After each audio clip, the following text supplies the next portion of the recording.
So, Honor, at this point, do you get anxious for the season? Or are you just still worried day-to-day practice? Where are you in terms of your anxiety level? I think it's a little bit of both.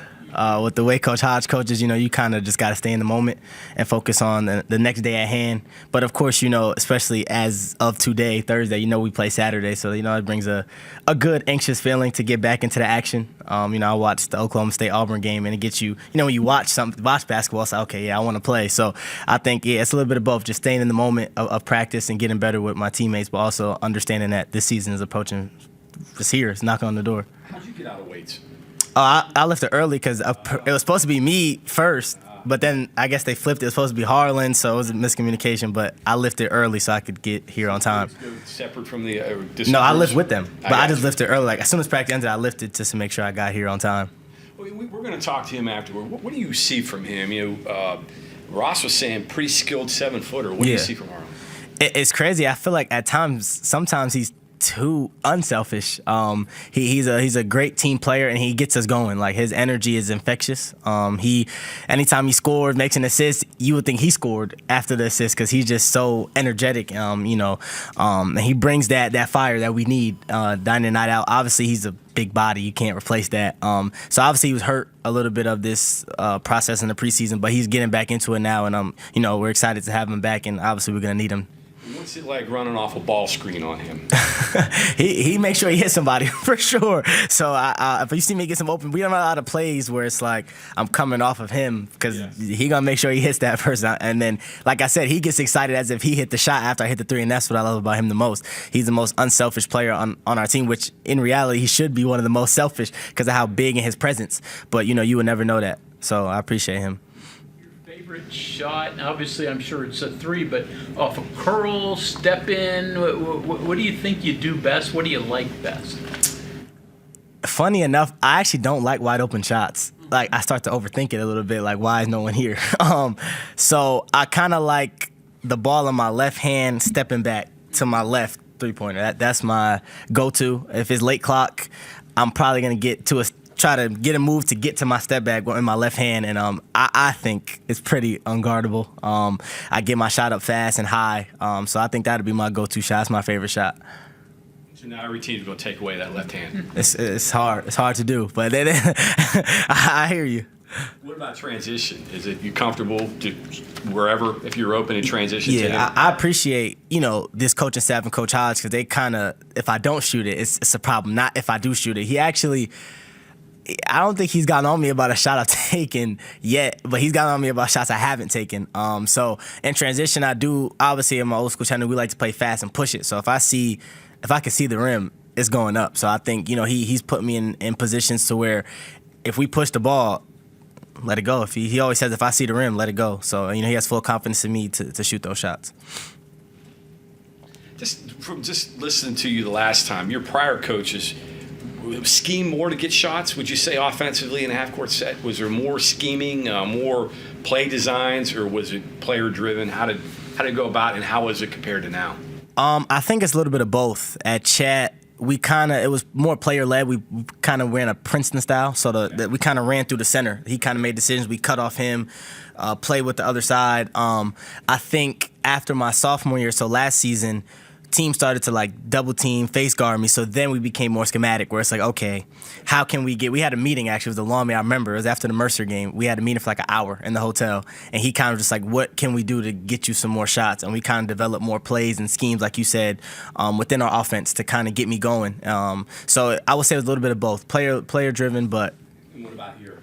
Here it's more schematic, I would say. I think we run a lot of schemes, a lot of plays to get into other actions. So he'll call a play, we run that play, and if I can't get a shot off that, it's like, okay, next action, let's go. So it's a little bit of both here too. I'll say it's more player driven. He doesn't really call a lot of plays. He might call something to start if it's a walk up, but it's kind of just like play. So I appreciate that too from Coach Hodge. You mentioned you were watching the Auburn-Oklahoma State game. This early, are you watching to see what Oklahoma State might bring, or are you just watching to watch basketball? For sure. Once I saw that game was something I can watch, sometimes you got to pay for it, so especially exhibitions, but to be able to just watch it on YouTube, we actually watched it as a group. It was me, Harlan, Mo, Jackson, Bilo. We all watched it, sat there. talked about it, what we saw. They're all right. They're cool. They're going to be pretty good. So, just kind of picking up on what they have and what they can, bring this season. Obviously, do we play them twice? Does anybody know that? Well, we got to play them. So, definitely watching to see, what they bring. Big 12 poll came out. You guys talk about amongst yourself about it, or just go about your business? I didn't even know it came out. It did. Oh, I didn't know. What were we picked? Answered at 11. Oof, that's fine. I mean, we figured that. I mean, we talked about that as a group. But I mean, Coach Hodge has that personality where he's always been.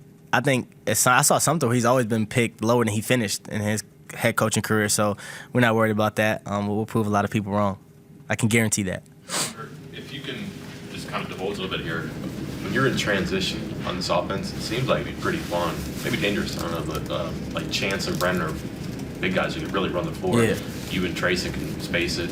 I'm assuming Jasper knows what to do, but Yeah. you're smiling. I'm guessing you've seen some of this too. Like, what is it like when you got those parts on the floor, big guys who can run, shooters who can space, and all of a sudden that half court becomes just much bigger? It's difficult for the defense, and trust me, I've been on both sides already in this practice, and the times we've practiced. It's so tough for the defenders because we do like to space the floor. So, I mean, that's the biggest thing we say is flatten out the defense. So you have me and Trayson spreading it out, so you can't really help off us. And if you do, we're letting it go. And then you got Brennan and Chance who get downhill. We call them downhill gangsters. That's what we call them. And, when they get the ball and drive downhill, it's hard to stop them. So especially in transition, you kind of have to pick your poison. Am I going to stop, Trayson or Honor up there at the three-point line? Then I'm pitching it ahead to Bilo, let him, and then Bilo's unselfish sometimes, too unselfish as well. So when he drives, he makes great plays for his size. So I think we're going to be hard to kind of halt and make a quick decision on because there's so many threats. I know it's very early, but do you see that being a strength or maybe even a necessity just because of, let's just say, size concerns on rebounding? And if you can steal a rebound or a turnover before the other team gets to set up, you can go run by him and try to get early offense and work from there. Something I think you probably feel good about, but is that going to be something you have to do? I wouldn't necessarily say have to, but it's definitely something that he's looking to do more. I think in recent years, Coach Hodge's teams, have been a little bit of both. Sometimes slow it down, slow the game down, control it. He likes to control the game. But this year, I think, he's kind of emphasized, he wants to play a little faster and push the ball if need be and if we see it available. So I definitely think it's not necessarily a necessity, but something that we want to work towards to do a little bit more. Ross like during practice? We see him here. He's friendly. He smiles. I'm sure in practice there are other sides. What is he like? What's the intensity level like with him? Through the roof. I mean, the thing I do like about Coach Hodge is he'll get on you. He'll get on you. He'll make sure that you're being the best player you can be and doing it within his viewpoint and perspective. However, he's probably one of the most approachable coaches I've had besides my last coach, where it's like I can still talk to him. Like I can come up to him even after he just yelled at me for turning the ball over. I could come up to him and be like, okay, here I saw this and he'll walk you through it. He'll talk to you like a normal human being. That's what I appreciate about him. He's gonna put you in your place, but also he's gonna make sure that you understand it from his point in the most calming way he can. So I really do respect that about him. But yeah, he's intense. You don't want to mess up too much. You're gonna make sure you're in the right spot, doing the right thing to make sure he doesn't come down on you. But when he brings that intensity, it just spreads throughout the team. And I think that's what he wants to do, kind of impersonate, and lead by example. And I think he does a great job of that. You got a story about the first time he lost it? About anybody or just me? Well, anybody, yeah. First time you guys, or was there not anything that really jumps out? We were scrimmaging the TBT team, and we had like 5 turnovers back to back. They picked up full court, and we hadn't really seen that up to that point because we just been playing each other. So they hard hedged. So I threw one away. I think Trayson had like 2 turnovers back to back. Jasper threw the ball away. He caught timeout and lost it. I think he almost broke the clipboard. He lost it. He was yelling at us, Trayson's face, yelling at me in my face. Jasper, come on, dude. But nah, he's funny. He's funny. But again, it's funny because after that, he'll just calm down. Then he'll be like, okay, now I want you to do this. Is it like he doesn't keep it? And that's what I like about him. He keeps the main thing. But yeah, TBT, that's probably the worst I've seen it up to this point. He was livid.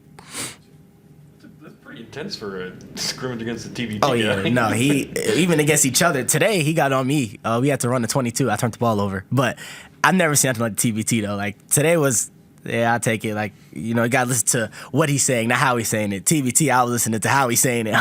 he was on hots, but nah, yeah, he takes everything seriously. Practice. He always says, don't take anything for granted. If you're practicing, if you're scrimmaging, always, go 100%. He's going to coach 100%. That's why I said it's infectious to the team. Is there a punishment drill if you do something wrong? Bob Huggins used to have the treadmill. When you guys mess up, does he have a punishment that you guys got to do? Run. You just something? run. I think was it Monday? I think Monday I ran like 4.9 miles or something like that. It was ridiculous. But it was kind of that practice where it's like, if you don't do it right, as he said, on the line. So like if I drop my hands for 1 second, on the line. So we ran a lot Monday. That was one of the hardest practices I've ever had in my life. On the line, word you don't want to hear. Don't want to hear it. If he says 22, don't want to hear it. Don't want to hear it at all. Anything else? Thanks. Thank you. Appreciate you guys.